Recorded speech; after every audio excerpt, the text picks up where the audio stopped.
It's the Boris Dirk podcast. We are back with one of our very favorite guests, Kris Pursiainen. How do you say it? That was it. That was it. Fuck yeah, I nailed it. And Max, of course.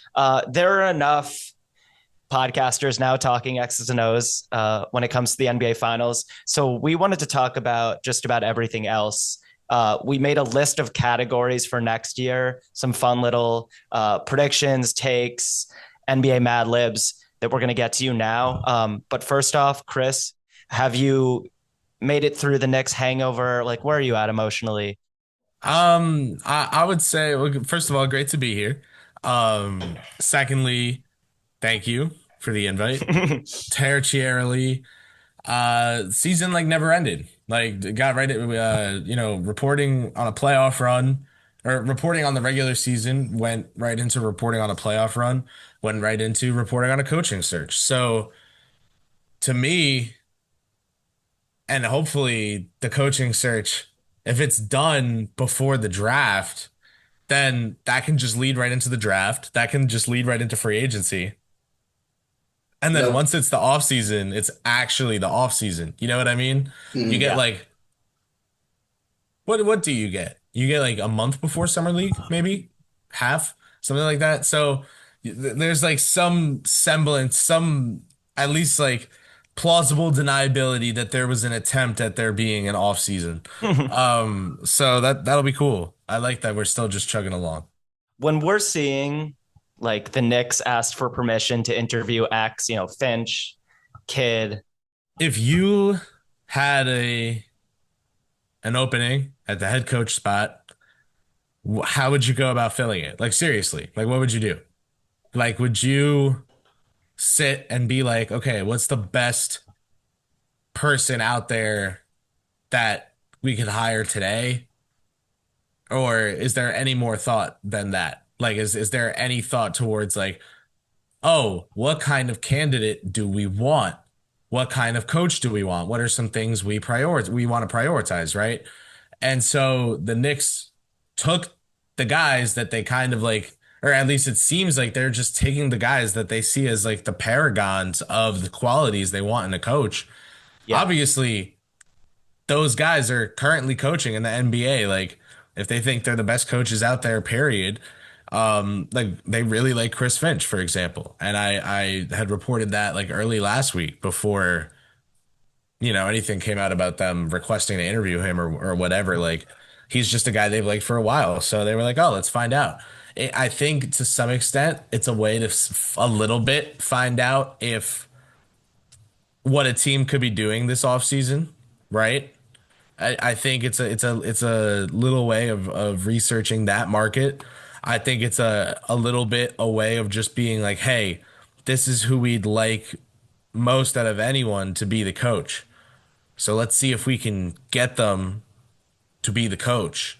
Like if that's not that deep, right? Like that doesn't sound that crazy to you No, guys. it's Like not. It's not. And I like felt the same way. I thought it was ridiculous with UConn or with the Lakers last year when people were like, isn't JJ offended that he was I like the referenced sloppy this today seconds? in my Yeah. piece. Yeah. Like everyone was like, "Oh, this is a tragedy and a travesty of a coaching search," and um, Reddick is the consolation prize. And Yeah. now all those same people are like, "This is maybe one of the best coaches we've ever seen, frankly." And it's like, what is the matter with you? Like. Yeah. Well, a year ago, it's like, oh, and if I had a podcast with LeBron, I'd be the Lakers coach. Yeah. Yeah. I'd be the Lakers coach too if I had a get it? Because JJ and LeBron, and now it's like, well, Yeah. he's like reinventing what we know about coaches. Like he's bringing this new, and it's like, what, who are you? Like Yeah. what, like where I was mean, this? as a fan, I don't I could really give a shit about the process, or I could not give a shit about the process. Obviously, process is important, but you just want to end up with the right guy in the end.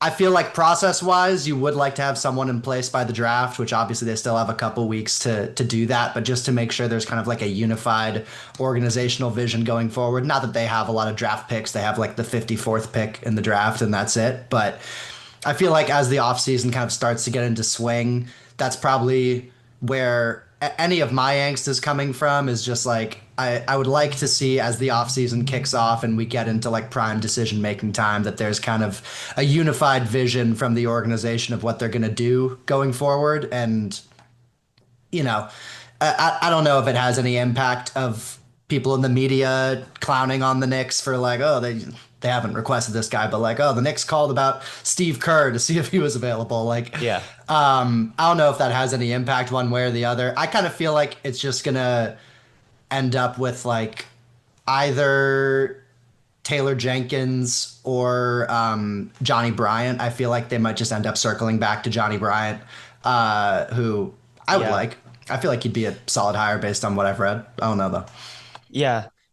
I think the only thing I'd add when you ask like how would you go about it, I think the most ideal world, the healthiest franchise has like a G League head coach or an assistant who's been in the program for a while who they just think is next. Like, maybe a guy in his early 40s, maybe older, maybe younger, who they just believe is a star coach in the making. But the vast majority of programs don't have that guy. And so, of course, you're going to go look at some of the more established dudes and hope like the New York brand could be the dream job of a guy who's already in a good situation. And maybe you steal an experienced high level coach. But yeah, no, I agree with you. They're doing their due diligence. Those guys are, Literally all it is. Yeah, like just that's looking into it because how else would they find out for sure? Yeah. Yeah. And then also there's the angle of like, okay, if a team like Houston all of a sudden approves, or if say a team like Minnesota all of a sudden approves Finch going for an interview, it's like, well, okay, you can get the number one coach on your list, and you find out a little bit that like, okay, they're looking to change things up. Could Reed or DiVincenzo be gettable? Like Yeah. this Please. Knicks front office for 5 years has been all about what do we want to do? What is literally just forget reasonably, just what is possible that would do that? And can we get it done? Yeah. And they just like do what they think is best that's available. The thing is, they don't do what like ESPN's article with off-season ideas thinks says is available. They find out the hard way. And like that's also a good way to figure out how the league values your own assets, right? Like if Brock Aller's whole thing is he can rank every piece of paper in the NBA, then how can he rank his own players if he's not constantly like seeing the extent to which other teams value them? So it's Right. like people want teams to be like well resourced and knowledgeable and all these different things, and then the team's like actively in the process of getting that information, and people are like, oh, so they're just like meandering around with no plan whatsoever. And in the nicest way possible, like I don't and this has been true of the Knicks front office since before they traded a single draft pick, like before OG Anunoby was on the team, before they signed Brunson. Everyone was like, oh, Leon Rose like won't talk to the media because he has no plan. And the whole time, the Knicks moves were like very consistently acquiring draft capital, acquiring young players if they could, or drafting them and putting them in a rotation in a team that was trying to be competitive and accruing assets and good players over time and making steady upgrades to the roster in an effort to, rebuild without tanking. And everyone's like, well, he's not saying his plan and tampering, so there must not be a plan. Like, again, like I was to circle back, like in the nicest way possible, like it's very hard to explain to people that like because they didn't immediately figure out the plan on first glance of like the 4 headlines they saw on Twitter, that there actually could still be a plan that exists. I'm not saying like the Knicks brought me into some back room where like they like Clyde keeps all his suits and like they have like the tiny table from the Mills era, and like they showed me their exact offseason plan like on yarn on a cork board. Like, no, it's just obvious. Like it's just very clear what's going on. Yeah. And in talking with people around the league, everything that you could just assume is actually what's going on. Like it's just sometimes it's just that simple. Yeah. And people are driving themselves crazy about this. Yeah, and for the first couple years after Leon took over, I kind of described the organizational philosophy as like the guy who traded the paperclip for the house just by like marginally winning every exchange until It you. is the takeaway of trading the paperclip for the house that like the guy did it and also never got turned down on a potential trade? Like, is that what Yeah. anyone talks about? Or is it No. just that the Yeah. process resulted in him getting the house? Of course, sometimes you trade your used car for Mikal Bridges, and then you might derail your chances Oh, of getting the mansion in the end. But we can start with like our predictions. With if assuming like the canvassing the league for existing hired head coaches doesn't yield any fruit. Or unless you think Jason Kidd is still like a possibility. If you had to pick like one candidate who you think was the most likely to get the job, is there anyone? I kind of want to just still say Kid, but if it's not him, the Knicks have like, yeah, I've joked that they have like a tier maker with like the S tier, the A tier, the B. Like they have, I would say their top tier of guys is like Finch, Udoka, Kid. You know, I feel like Jay Wright is someone they were probably at least considering, but that was never an actual option. I would say Ian Begley's reporting today, Wednesday, that Johnny Bryant isn't in the upper tier of coaches they want is accurate. I think the fan response to that reporting that the Knicks have no interest in Johnny Bryant is like, I said I like pancakes, and you've deduced that I Yeah. hate French toast. Like, what the hell? I think Bryant is in either that next tier, right under the top tier, or the tier below that. Either way, and Begley said this too. He's like, could he end up getting hired? Sure, but he's not in the top tier. And it's like, okay, well, they're not going to just hire someone for the sake of it. Like, they're going to hire someone they want to give the job to some extent. So like, yeah, they have interest in Bryant. Yeah. And there are people, Yeah. I know CP the franchise said like there are people in the organization that like Bryant. I think there are very important people in the organization that like Bryant. So I'd expect, to hear his name if Kid falls through. And I've been reporting consistently, and I've written about this for Clutch Points that there are coaches in the collegiate ranks, that interest the Knicks. You can't put a price on that experience. I mean, earlier today I was texting with Max and we were talking about like, would you rather have the third or fourth pick or Case and Wallace, in a draft that seems to fall off really quickly? Case, It's like, I think. yeah, Kaysen, knowing what we know now, I said I'd take Kaysen third in this draft. And it's just because we've seen him do it. And now for filling in the blanks for 2026, if you need a little bit of a mental break from the finals, we made a list. We checked it twice. We sent it to Kris. Number one for the 2026 season, first time All-NBA guy. Who in the league will make his first All-NBA team? Could be third team. This year, the All-NBA newcomers were Cade, J-Dub, and Evan Mobley. And so, there's been a bit of a changing of the guard. This does happen now. The old guys, the old guard, they're old. And I have a cheap answer here. oh yeah, well there is the most boring, easy answer, and you can say it right now. Oh, no. It's a different lanky guy. Oh, go for it. Chet. Yeah. Yeah. On my list. Yeah. So was a little easy. Wemby is cheating. Chet is cheating. Oh.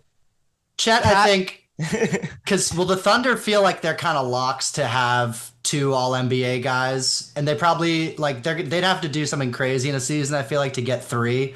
But it feels like Chet and J-Dub might just alternate All-NBA appearances for the next 5 years or so. Well, if J-Dub is better than Chet every year, then they won't. Maybe they'll both get it, and Shea, but I think they swap.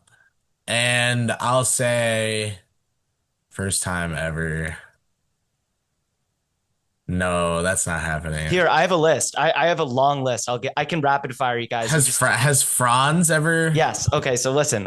I'll give you the I was list. gonna say either B. Millie or Franz, but I don't think Miller does it. Be Miller. I like Brandon Miller as a call. I don't think it happens. You can say yes, no, maybe. I'll give you a bunch of names. Jalen Yeah. Johnson, No. On my list. Derek White. Not impossible. What if the Celtics don't want to suck? Yeah, it's They not don't. impossible. But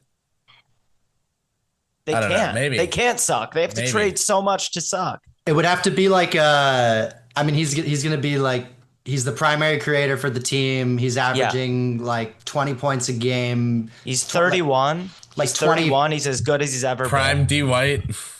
24 and 6 basically, while being one of the best guard defenders in the league. Maybe Yep. some injuries. It's possible. To KP's point, we've got Paolo and or Franz. Paolo actually hasn't made an All-NBA team yet. So he's got to be in the mix there. Scotty Barnes, if we get a bounce back Raptors season. Sure.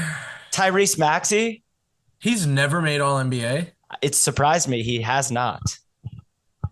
I can see Maxey's more viable to me than Scotty because I just Yeah. don't see the wins there for Scotty. But Yeah. if the Sixers have a bounce back season, I could see Maxey getting a third Sure. team shout.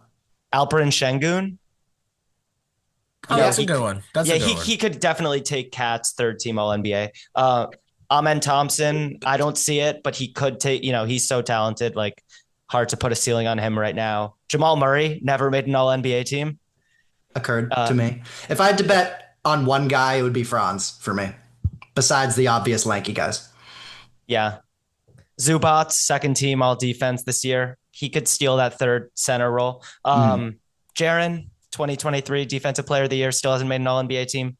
I don't think Bane is good enough. Yeah, I think that's pretty much it. You've got Zion, you've got Lowry Markkanen. They're not going to be on good enough teams. Maybe the Pelicans are good enough, but I'm done waiting on Zion to be healthy enough to qualify. Yeah, for I All feel like NBA. that's fair. Yeah. All right.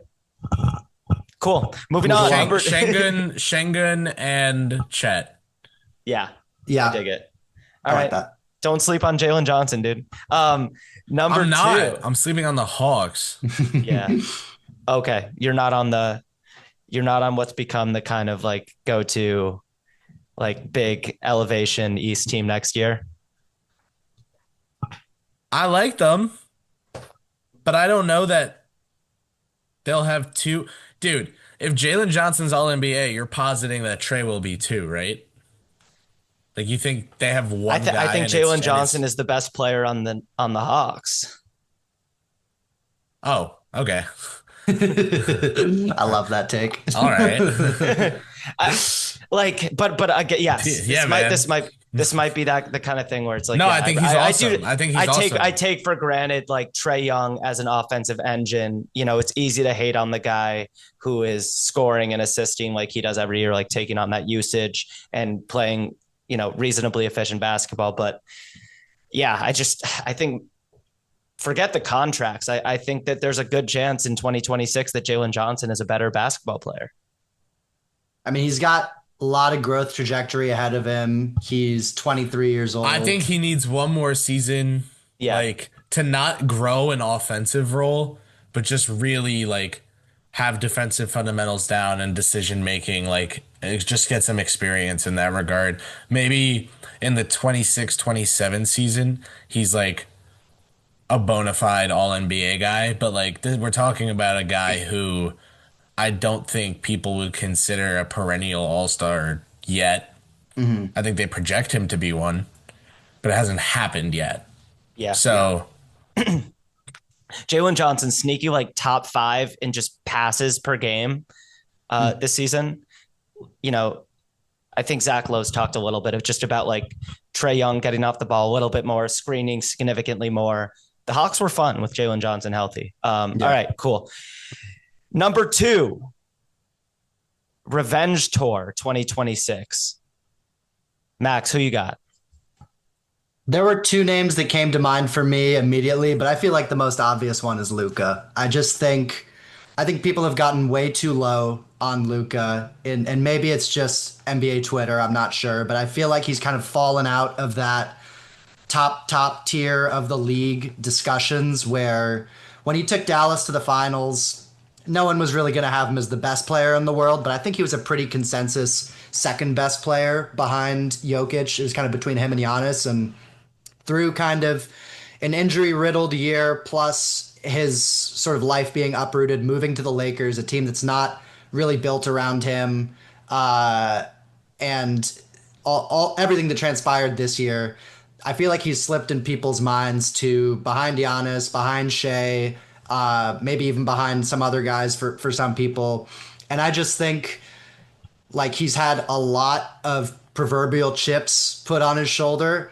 There's a joke I could make about those chips, which I won't. He's not eating them. This is a different guy. Exactly. This is LA Luca. This is Erewhon Luca. And I just think I just think that with the offseason to fully build around him in like the way that best fits his skill set. We saw this with Dallas when they first traded for Kyrie Irving, and they had a pretty rocky first half season together before they ultimately tanked and ended up getting Derek Lively. He's a very good player, but he's a very kind of specifically unique player to play with, play style wise. And I just think another year of all these guys getting used to playing with him getting into rhythm just like in his daily life and where he is on the basketball court, where he is in this offense next to LeBron, Austin Reeves, whoever else they bring in. I assume they'll bring in a center. I just think people are way too low on him and potentially as a result, even the Lakers, although we have to see what they do with the rest of the roster. But he's the one who I think of all the superstars in the league should be the most pissed going into next season. Now, you didn't specify superstars when you No, said it doesn't have to be. revenge. Can I do like an evil step nephew, like some like family tree, like distant relative, like of this version of this take, which is Mark Williams? Like, Let's go. Is there a world where Mark Williams just averages like 12 and 15 and like 2 blocks a game, but like constant rim deterrence? Like at the very least, Mark Williams is going to be a fantasy monster next year if he can stay healthy. Because I was going to say, especially in fantasy, I would say, extra in fantasy, it's like availability is. Yeah, I gotta say, I thought what I saw from Duke, Mark Williams, like I thought he was going to be a much more competent defender in the league. I'm surprised that he's turned out to be like an explosive offensive center who you really got to worry about as a decision maker on the other end. But yeah, fantasy box score beast. We'll see if the Lakers lit a significant fire, which I think they did. He's tweeted about it a lot. I wrote down Cleveland for potential revenge. Listen, they missed Garland for 2 games of that Pacers series. They missed a game of Mobley. They won 64 games. Like, I'm just not ready to say that this team can't sort of figure it out if they have some better injury luck next year. I can see that one. I also think it was just a weird series against Indiana. Like, I don't know what to make of this Indiana playoff run. Like, it just feels like a series of black swan events, one after the other. And Cleveland was on the wrong end of a couple of those, mixed with their own injuries and Indiana playing really fucking well for all of those games. I was going to say I picked Indiana in that series because I thought they'd outgun Cleveland. I didn't think Cleveland was like an outgunnable team like that until I saw them start dealing with some injuries. Yeah. Okay. I'm done waiting on Ja to play enough for a revenge tour, but like Memphis continues to have the talent. People will laugh at them. They can figure it out. Number 3, the next kind of beloved role players, the, Aaron Nesmith, Christian Brown. Who else did we have on that list this year? Cason Wallace. Breakout role guys. Max, who you got? So I've got a couple kind of more heralded guys and then a couple guys who most listeners may never have heard of unless they were deep into our draft content over the last couple of years. I'll start with the more heralded guys. I think now that he was sort of dealing with injuries both this year and last year, but I think Asar Thompson with a full, and I don't know if he's too heralded for this award, but I think with a full season under his belt, he's going to prove to be one of the handful of best defenders in the NBA. Of any kind of individual defender in these playoffs, I thought he probably gave Jalen Brunson the most problems of any team that the Knicks went against. And they were able to get him switched off, and Detroit didn't have the depth of defenders to give Brunson problems in the same way that Asar did. But I'm just really excited to see what he looks like with a full, healthy offseason, with a team that kind of knows how competitive and dangerous it's going to be going into next year, where I think he can really pop in a lot of fan consciousness's minds now that he's had a couple years of like long, consistent runs under his belt. First name. Yeah, I get it. I'm a little stumped. Like I have one, but I want to give more than just that answer, and I'm a little stumped, man. I'm a Say little it. Say it. okay. Well, my answer was Deuce McBride, Okay. because I would argue that maybe the single lowest hanging fruit, and I'm not arguing that all of the fruit isn't equally low, or damn near, but like maybe the fruit that hangs the lowest for a new Knicks coach is increasing the extent to which Deuce McBride is involved in what happens on the court. And I thought he should have been the starting lineup change, not Robinson. And Same. I explained why, in part because of the shooting, in part because you allow Hart and Robinson to be your bench unit and just like dominate the possession battle.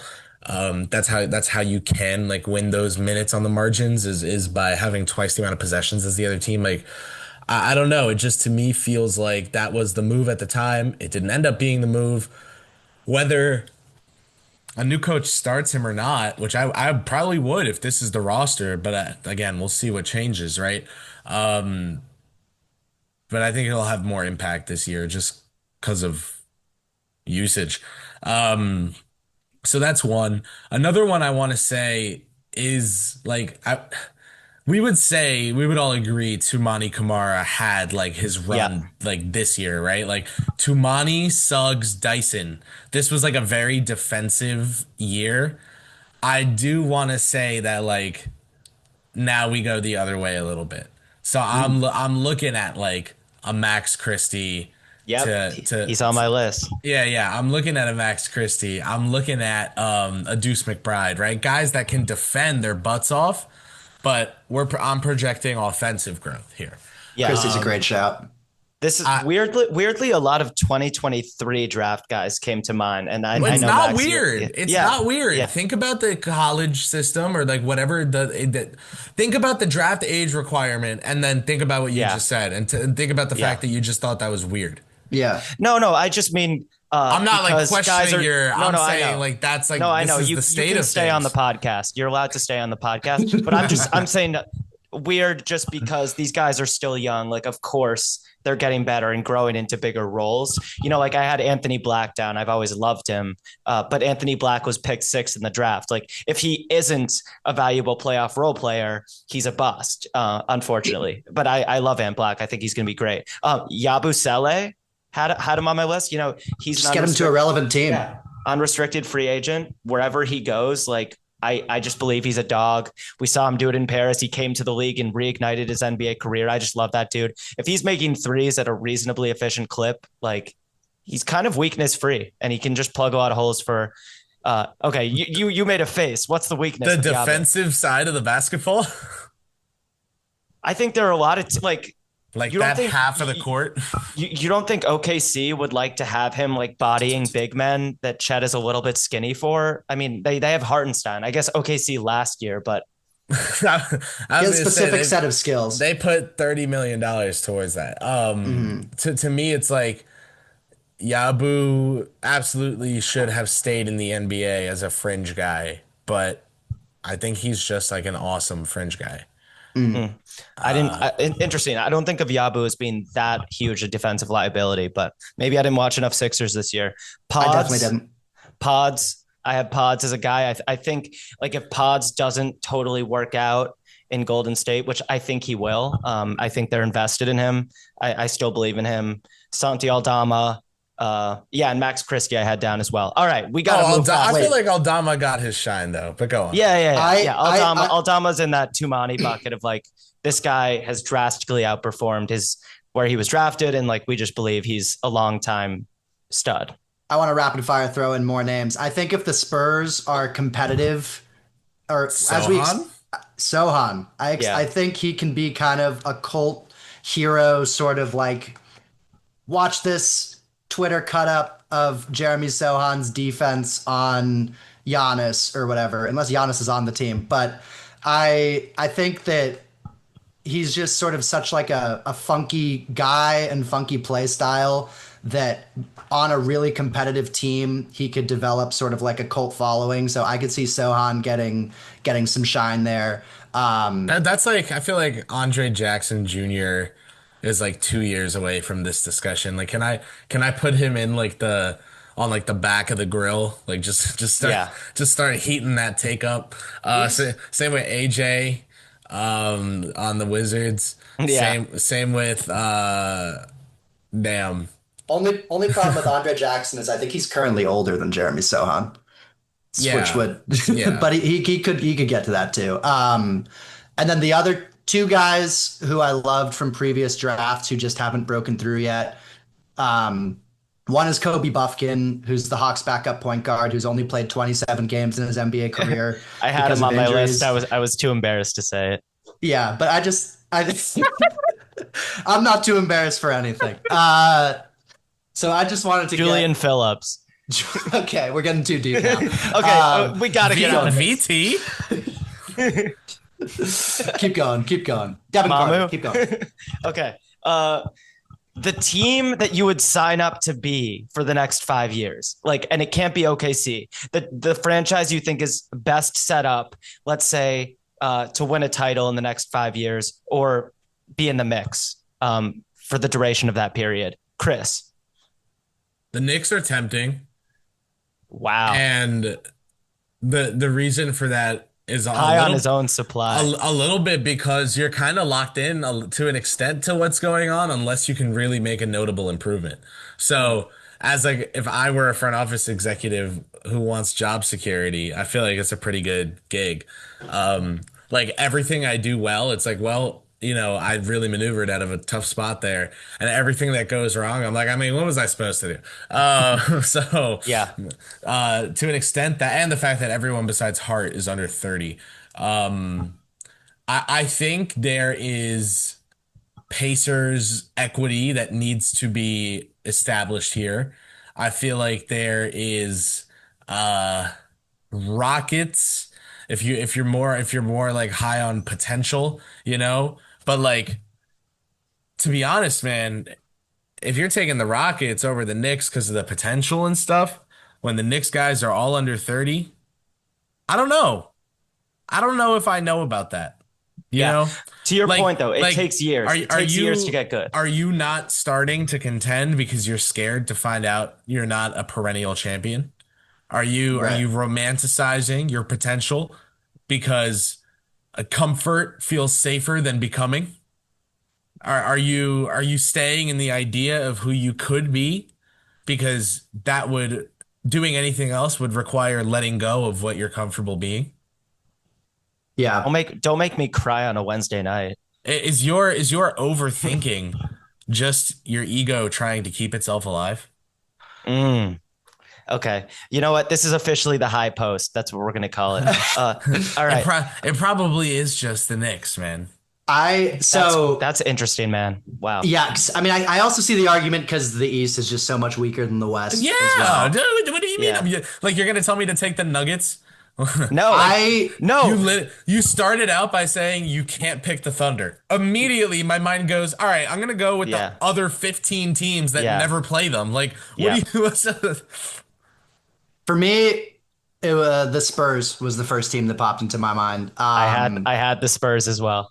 I think you need the guy, and they have the guy in Wembanyama. They also have the assets to trade for another guy, whether it's the number 2 pick in this draft, some of their future. They still have an unprotected pick from Atlanta coming in 2027. They And have the Minnesota picks the down the Minnesota line. pick, Yeah. yeah, from the Rob Dillingham That trade. was all like very smart. I think that like Yeah. they Yeah. saw, and I'm not saying they copied the Knicks. I'm not saying everything that happens ever is because the Knicks did it, but like, the Knicks, as soon as that front office got in there, like traded for nothing for Ed Davis and 2 second-round picks, and then traded Ed Davis for 2 second-round picks. Yeah. Like they made 4 second-round picks appear out of thin air because they happened to have $5.3 million free. You know, like those are the kind of things that you don't find out that you can do unless you are willing to fail. Like so, Yeah. I do think like as the Spurs, especially the Keldon salary, Vassell, depending on the extent to which you value him, either the asset or the salary that he is.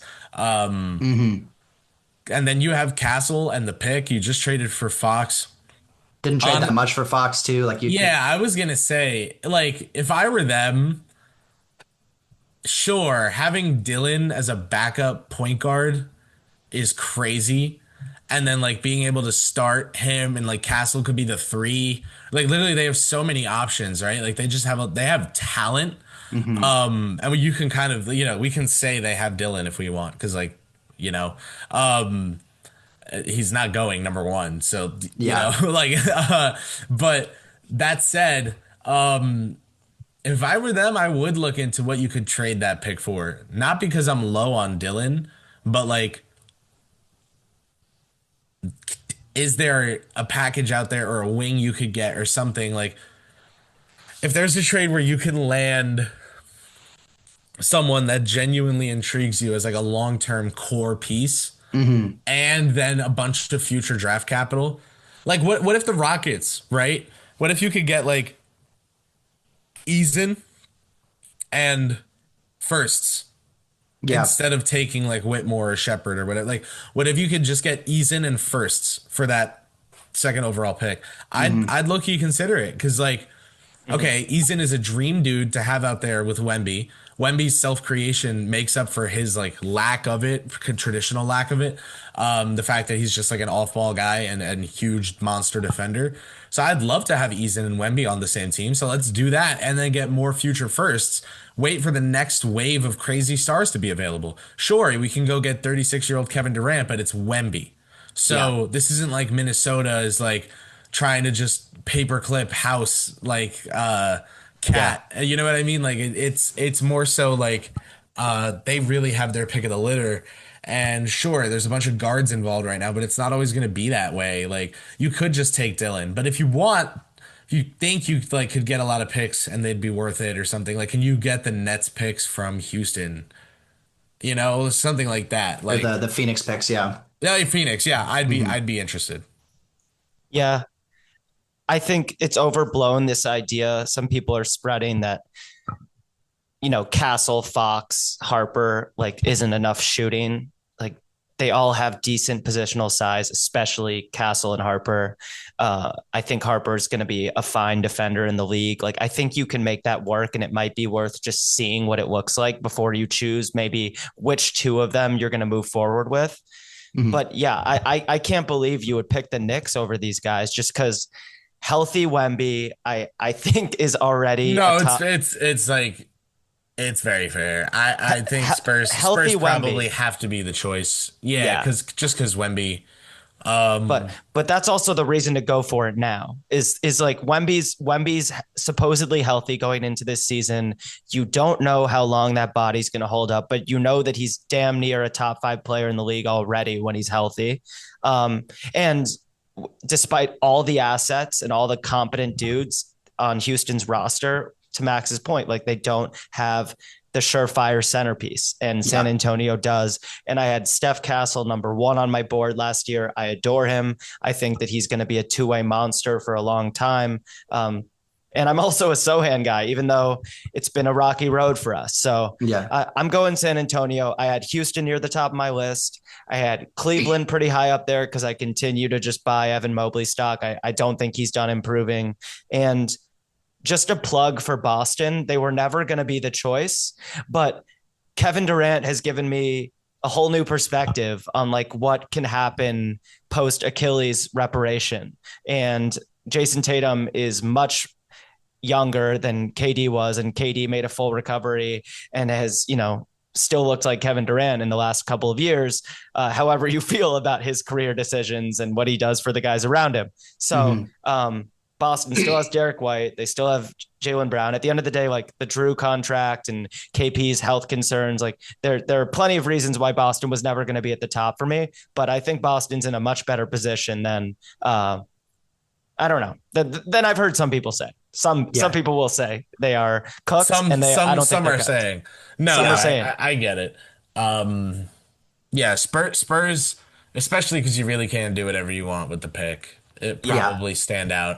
Also, like having Keldon, Vassell is basically your better Keldon now. Like what Keldon was for them the last couple of years, now that's Devin. And then you can move the Keldon money and make something else happen. So I'd say 1 Spurs, so 1 Thunder, 2 Spurs, 3 Knicks, 4 screw it Mavericks. Oh my God. I was going to say you can't name too many teams before you get to the Lakers. Valentine. No. Listen. Sure. Chicago. Lakers. Okay. The who? Okay. Yeah, go on. Let us continue. Oh wow. He's pulling out the Denzel Valentine. Oh my God, he's got the Valentine card. Amazing Bulls draft memes right now that I see on the Everything app. Sydney Kings. Oh there my God. I'm glad you plugged that Dillingham pick trade, because like I'm not a Dillingham guy. The fact that they got that pick for him, this is exactly masterful. what the Knicks did for years. The Thunder were like, hey, we want Ousmane Dieng and we'll give you 3 first-round picks for him. The Knicks were like, okay. And then they took 6 second-round picks and traded it to get nothing back so that they could dump Burks and Noel and Kemba. And it was like, oh, and all that for Jalen Brunson. And it's like, yes, they did just turn Ousmane Dieng and 6 second-round picks and Alec Burks, Nerlens Noel, and Kemba Walker into Jalen Brunson. Like, that was the point. Yes. So, yeah, go on. All right. Let's see if we can speed around this, because this has just been insane. Worst situation in the league, worst franchise. KP, you keep it positive. If you don't want to answer this one, I totally respect it. Max, who you got? Milwaukee came to mind just because I don't see how they navigate. But honestly, that's not the right answer, because they can trade Giannis and get a reset. Come on. Well, I think it's Philadelphia. I feel like it's a huge... I think it's Philadelphia. So Philadelphia stood out to me too, just because like there's such a contrast between what the team is looking to do, what the roster looks like, and what the team can do. And I think those 3 things don't always have to be in perfect lockstep, but I feel like the Sixers have like a pretty good range triangle set up. What's the opposite of lockstep? Like a British person's teeth? I don't know, but that's what is going on. By the way, Joel Embiid is making $70 million a year in 2029. I was doing some contract research. That's a tough one to overcome as a franchise. Maybe he comes back and is awesome, but I'm not going to bet on age 34 Joel Embiid to be quite worth $69 million in 2029. And Phoenix has to get a shout, and I think Sacramento has to get a shout. How about a shout for Charlotte? Just like I know. I feel like Phoenix having Booker as like a eject button kind of plays for them, because then like how bad is the Beal thing if you're doing that? Charlotte, sure. I don't think LaMelo is the blow up eject button that people like. He's no golden parachute like Booker, but Miller, kind of right. And they have Charles Lee. They have a good front office, I think. Miller is the reason for hope. The positivity that Charles Lee infused in that. I think Salon, seemingly despondent Salon franchise is their Obi Toppin pick. Their first round pick is It's a very different kind of draft pick, but that's like, I think you'll see the next like 7 picks from this front office be awesome. But everyone's like, and they took Obi over Halliburton, dude. Yeah. And it's like Well, James Wiseman went second overall in this draft, and no one Yeah. talked. Yeah. yeah. I mean, taking Salon at 6 just felt way worse to me personally than when the Knicks took Obi at 9. Like Obi was absolutely dominant in college, and Salon is so clearly like a long-term project. But you know, the Hornets are a long-term project. I just think like you can't feel good about anything Bridges does for obvious reasons. And LaMelo, you know, you're gonna have a wide range of I would opinions on easily LaMelo. have brought up New Orleans before Charlotte. Okay. No, I respect it. I guess I'm too much of a Trey Murphy guy. And Yves Missy was That's Miller. better than That's expected. Miller and Mark Williams. Yeah. No, you're right. You're right. I'm with They you. just have Okay. a word. Yeah. You know, Grant Williams. Hey, Grant Williams is coming back, dude. The president is in the locker room. So the VP, the VP. We're back. all right. Your favorite contract under $25 million in the league right now. I'll start it out. My team has it. It is Denny Avdia. I was sad that we traded the pick that became Bub Carrington because I do think he's going to be a beast long term. But wow, Denny Avdia, insane breakout, was averaging 20 and 10 for the second half of the season. Just an absolute monster, physical driver. And he's making it's a descending contract. He's making $11 million in what year was it? 2028. He's making 12 mil. So yeah, it's just an absurd deal given the production he's already displayed. And I'm happy he's on my team's cap sheet. Yeah. I would have thought it was like 15 in its lowest year. Yeah. Yeah. That's ridiculous. Dude, that's a great pick. I have a combo pick for the nation's Indiana Pacers, who have Andrew Nemhard and Aaron Nesmith locked up for a combined $30 million a year. Nesmith for the next 2 years at 11 mil. Nemhard for the next 3 years at a hair under 20 mil. I think both are above average starters, and you're paying them way less than market rate for what you'd normally pay for like a 3-and-D wing and a secondary creator. So the fact that they have both of those guys locked up on those cheaper contracts just makes team building so much easier around the rest of that group. So both of them, just tremendous job by the Pacers front office getting those guys locked up. Kris Porzingis. Maybe Zoo, maybe Denny, maybe Reeves is probably worth a shout. Yeah. Keon Ellis and Deuce McBride are like honorary Yeah. choices. Like maybe on value per dollar, but not actually, you know, like the best player. You get the point. Yeah. Yes, sir. All right. Biggest wins increase. Obviously, you've got the teams that were injured. Philly mired by injuries. NOLA, I think every single Pelican got hurt at some point last year. Yeah. Orlando missed a lot of both Paolo and Chet at various junctures. Right? Well, they've been missing. Paolo. They've been missing Chet since the draft. No, I knew what you meant, to be honest. I was just being an ass. I would say like, for me, Orlando really easily stands out, and I have no idea what either Atlanta or what was the other team I was thinking of?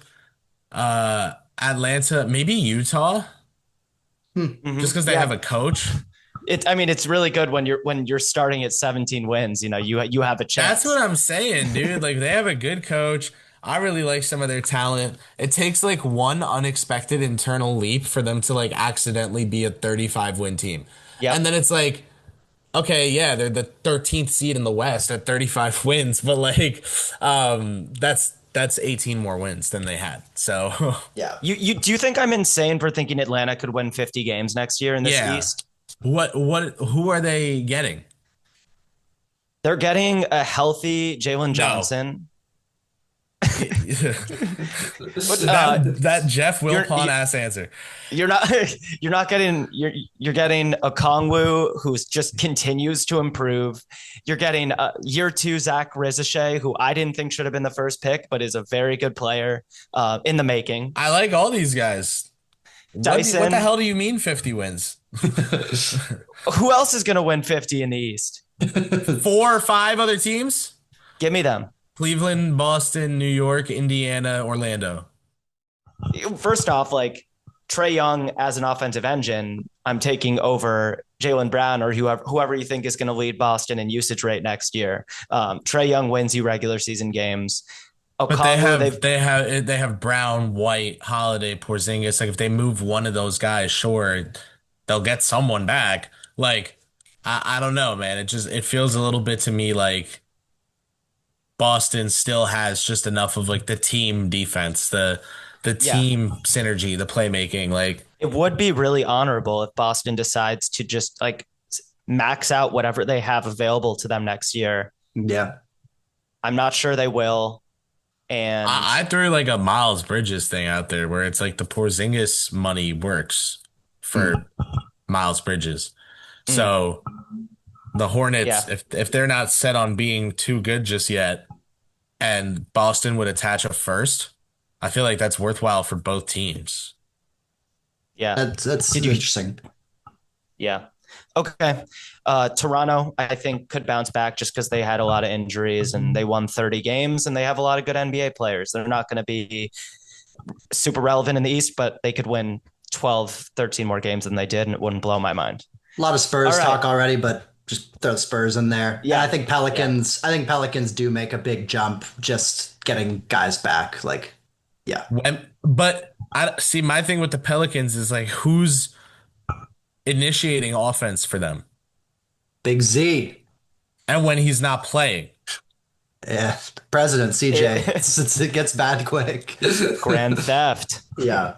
No, it's true. And I think they're a sneaky like might really reset like in a way that's unexpected. Like I could kind of see them doing anything this offseason.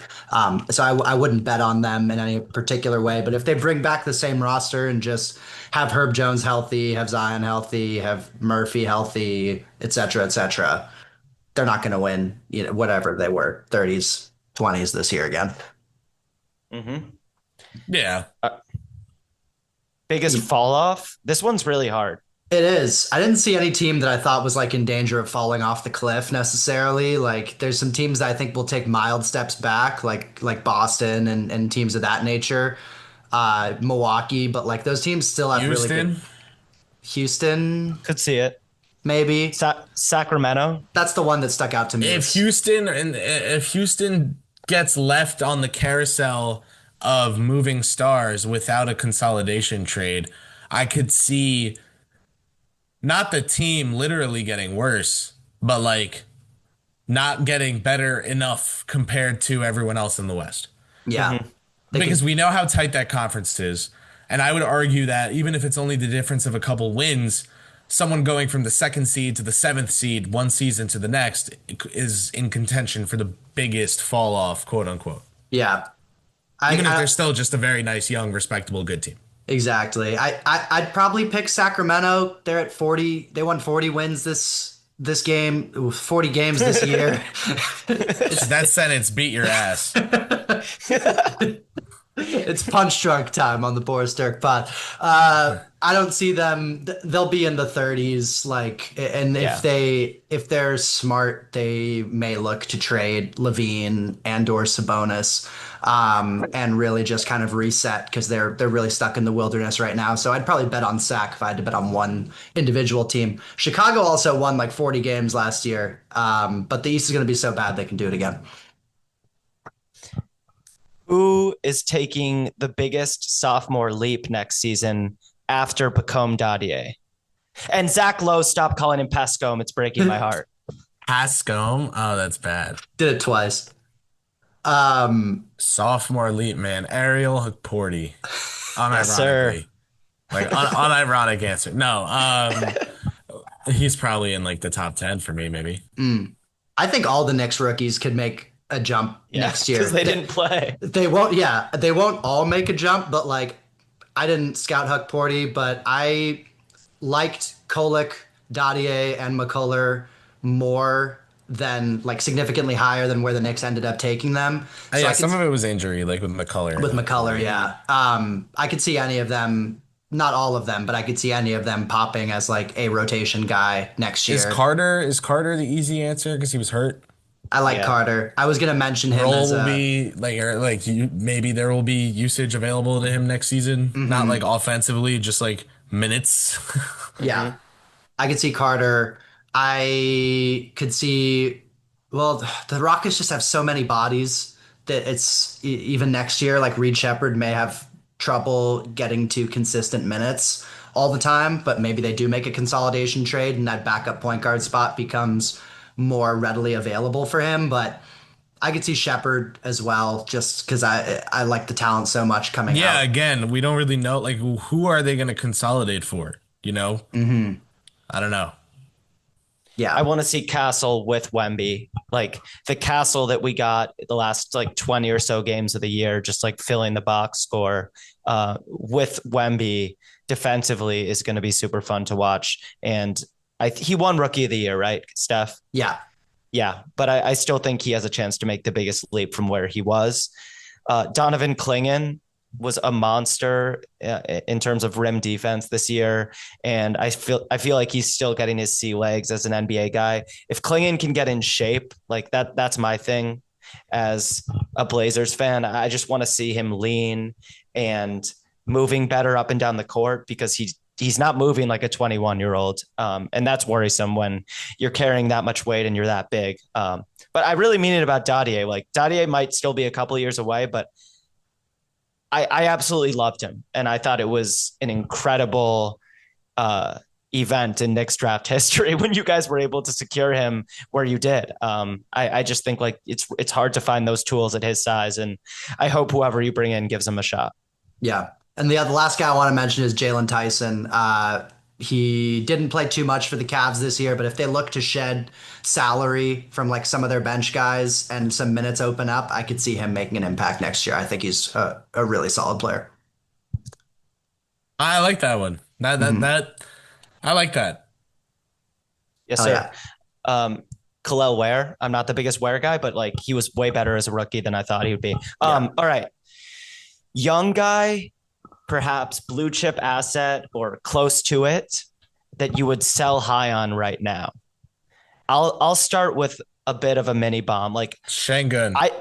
Şengün. Yeah, that's a good one. I'll stay on the same team. Like I think I would trade Amen Thompson if that's what it took to get Giannis. What's the matter with you, man? Dude, like I just sees people enjoying something. What if this wasn't happening? there will come a time. What if this happened, but in Wisconsin instead? What is the what's good with you, man? Everyone's like, oh, we need to get these stars to bigger markets. Drew is like, we are going to free Luka and get him to Orlando. Like, Yeah. Amen. The shot is probably never going to happen. And he's not Giannis big. He doesn't have Scottie Pippen wasn't Giannis big.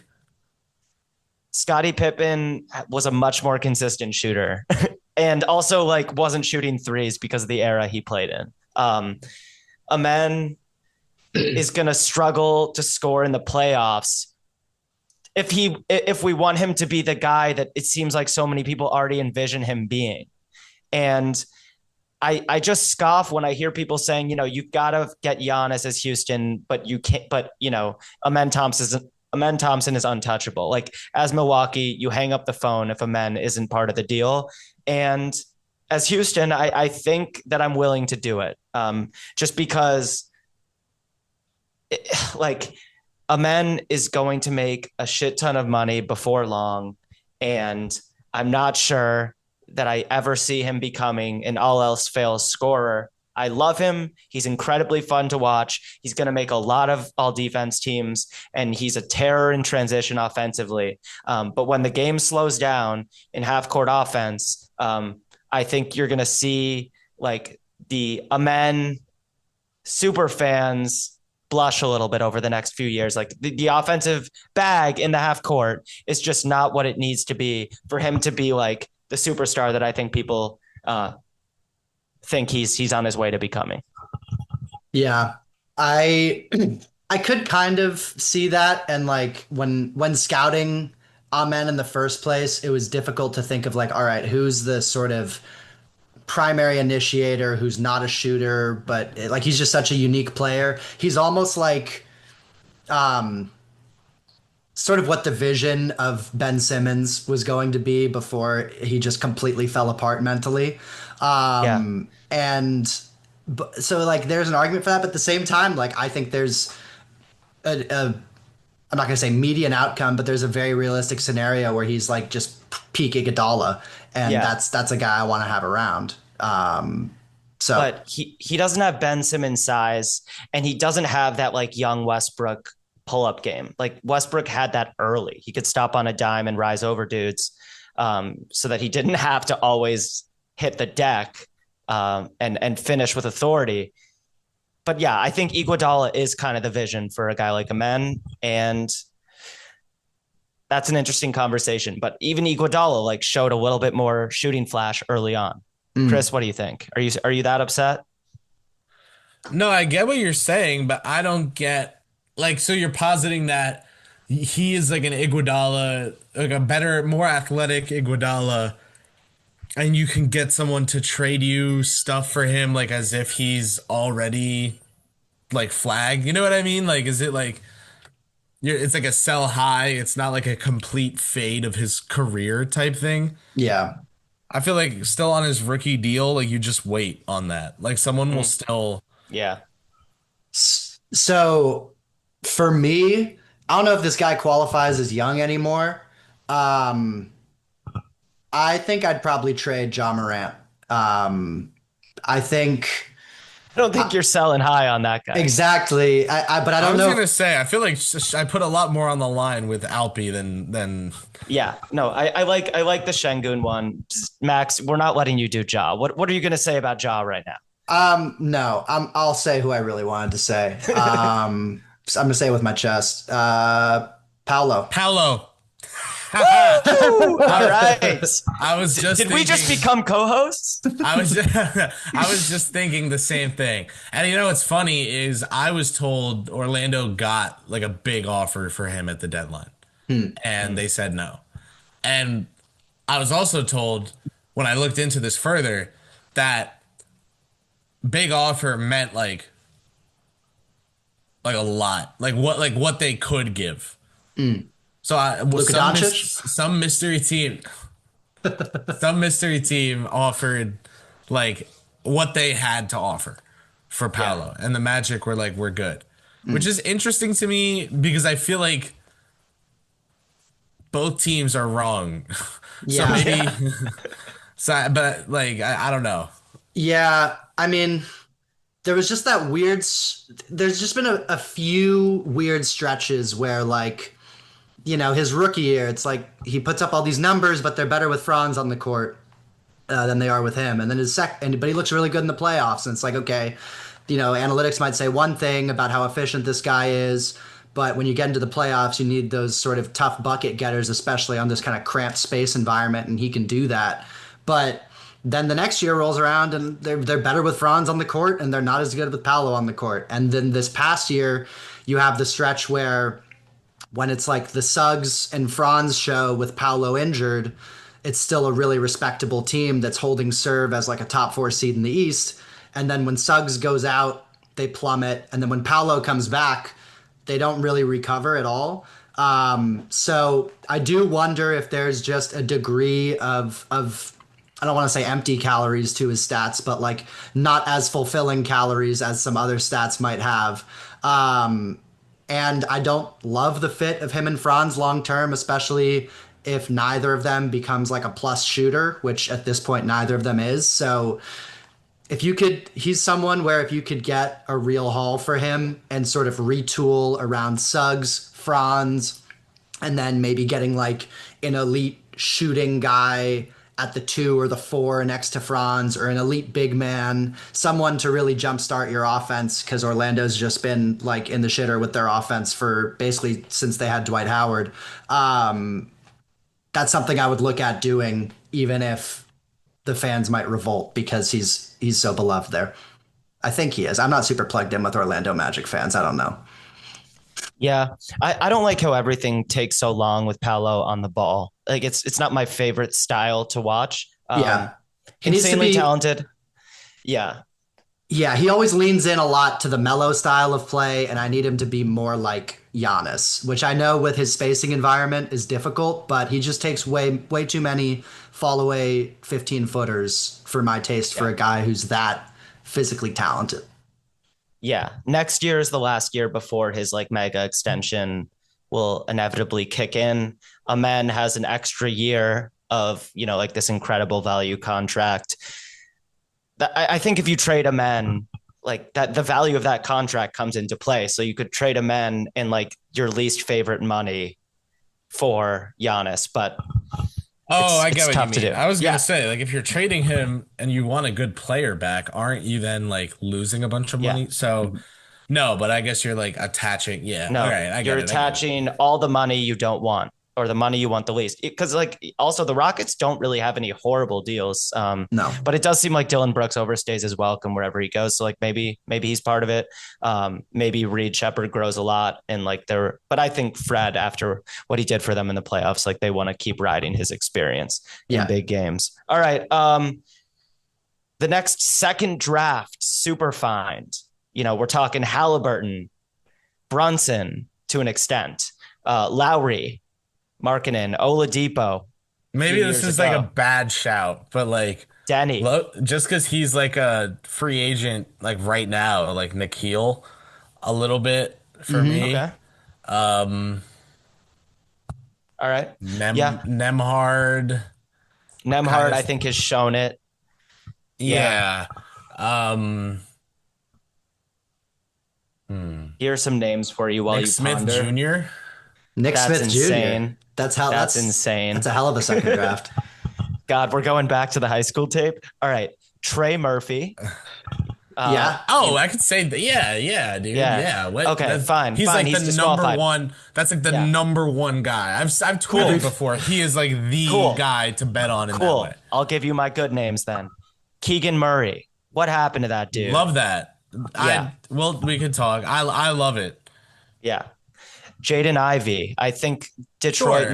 knows he's special, at least athletically. So But that I'm isn't not- the best kept secret. I'm not sure. It's funny when they made the pick, I loved the potential fit with him and Cade, but now that I've seen them play together, it almost feels like he's best as like their super sixth man, but I feel like his talent is way better than that. So Ivy, I think, is top of my list for a guy that I'd be trying to poach as another team.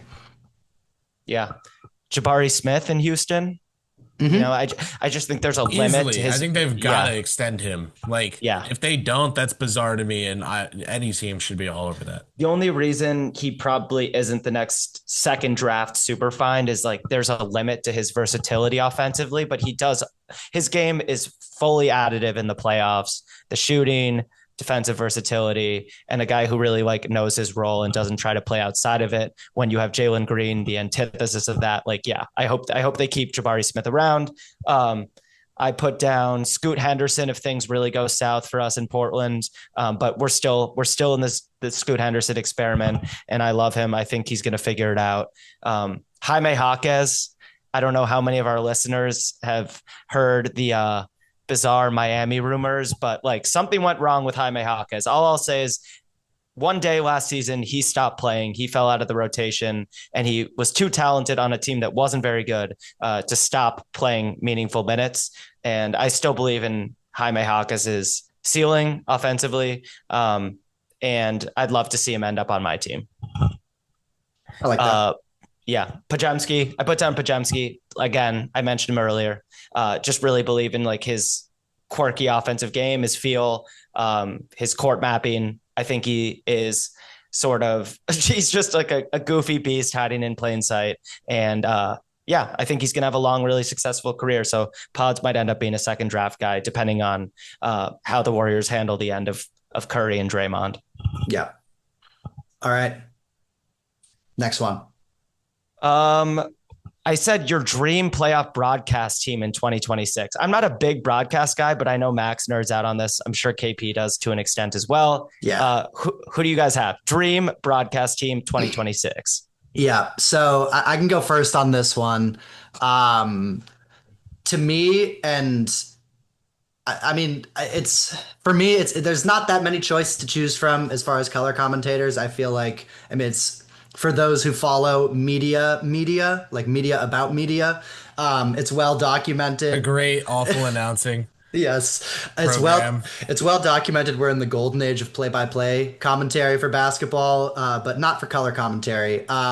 For me, I think from these playoffs, Kevin Harlan was my favorite play-by-play announcer. Like, I love Breen, but Harlan just like his ability to just get me absolutely amped, I think is second to none. And maybe it's just that the whole crew was better around him, but I think I'm going to take Harlan as my play-by-play guy. I think Legler is the best like X's and O's analyst out there. So if we're building, when I'm building my booth, and this is probably like way too much analysis going into this, I like my elite play-by-play guy. I want my guy who knows the X's and O's to a T, and then I want my personality guy. And for them to mesh together in a nice way. So my play-by-play person is Harlan. X's and O's person is Legler, who I think just does it better than anyone, is able to pick up on trends within the game, etc. And then personality person, never seen this person do a game before. They're going to be involved, I think, in the Amazon Prime basketball. Blake. I like Blake. I think Dude, I read you guys like a book. You getting... I think he's really funny, and he played recently against a lot of these guys, which I think is helpful. He can like he's tuned into the modern play style in a way that maybe not all of NBA media and commentary is, shall we say? And yeah, so that's a long-winded way of saying Kevin Harlan, Tim Legler, Blake Griffin. I think Breen runs laps around Harlan, man. I think it's not close. Fair enough. I love Breen. I like Harlan. If he had a different voice, you listen to the like just like what he's actually saying. I don't know. I don't know how long he'd have. The voice is part of it, though. Good. But that's my super hot take, and I have so much respect for him. Yeah. And I think he's so funny. He's so good. He's a people person. He is, you know, like effusive and effervescent on the air.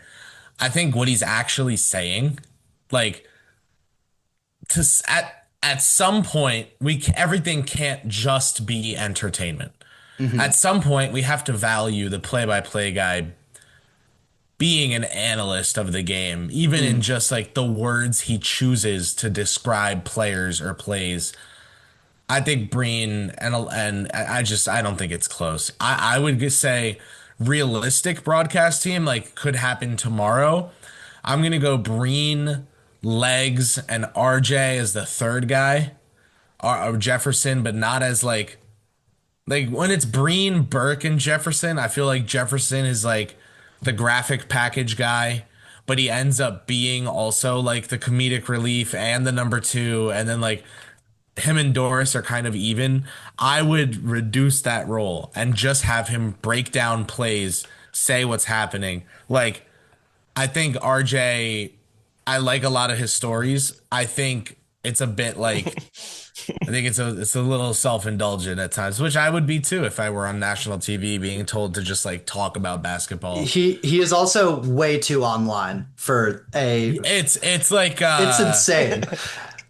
Like it's like. It's the NBA Finals, and he's talking about shooting tour dates and free throw merchant and all these different things. I'm like, you can't just be reading the timeline in an NBA Finals broadcast. You have multiple children. Yeah, that too. You're like 45. I don't want to hear tour dates out of you. It's a little bit like the like the Mark Davis, or no, who am I thinking of that's like there was this blocked call, but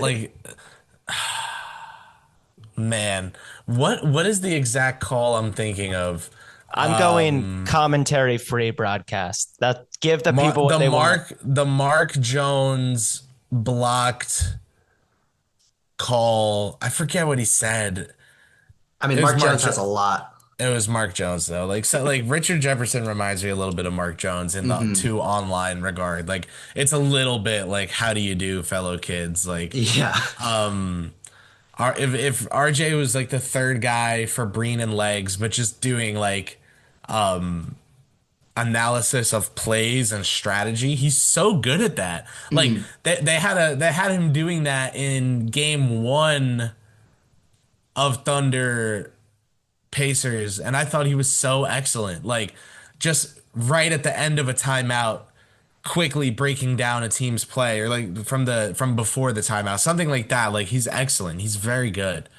So yeah, I think I would say Breen, Legs, and RJ. Realistically, and I don't know, I can't even like we can't imagine the chemistry at all.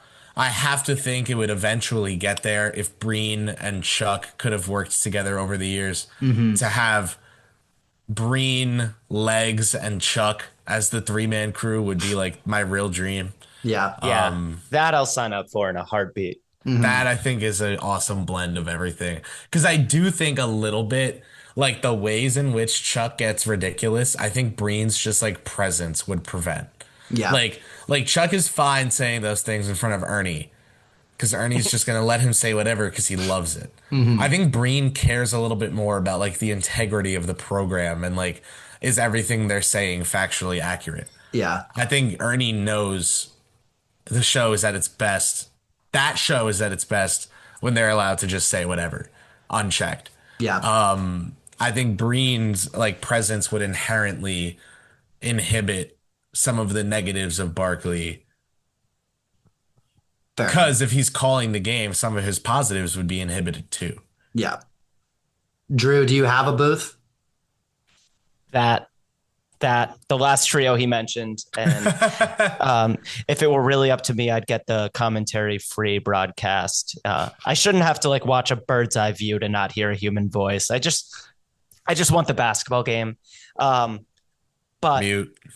yeah, I mute, but I also want to Need the hear crowd. Paycom. I want to hear MSG. Yeah. We're wrapping it up. We're wrapping it up. After hours has come to a close. This has been a wonderful marathon. And Kris, we appreciate you very much for sticking around. Tell the people where they can find you. Um, Go to clutchpoints.com and go under NBA to New York Knicks and just check out some of the recent articles. You'll see two by me in the last 3 days. I'm also on Twitter. It's just at my full name. So yeah, appreciate it. Thank you guys for having me on. I always think it's a blast. It's always a great time. Um, we will agend again soon. we Hell yeah. we will advance agendas again soon. And I Yes. gotta have you guys on the All Things NBA live show these playoffs. So Please. one of these days, especially hopefully the series goes long. So we're root for Yeah. the Pacers here in Indy. One of these days after one of these games, let's do like a post game live on over on my channel. Hell yeah. Let's do it. It would be a great joy. Now we will close the computer and tune in for game 3 of the NBA Finals. Tyrese Halliburton is probably staring in a mirror right now, just the whites of his eyes, like making some deal number 4 with the devil of this month. But appreciate you. We'll be back soon. Peace. Boris Dirk.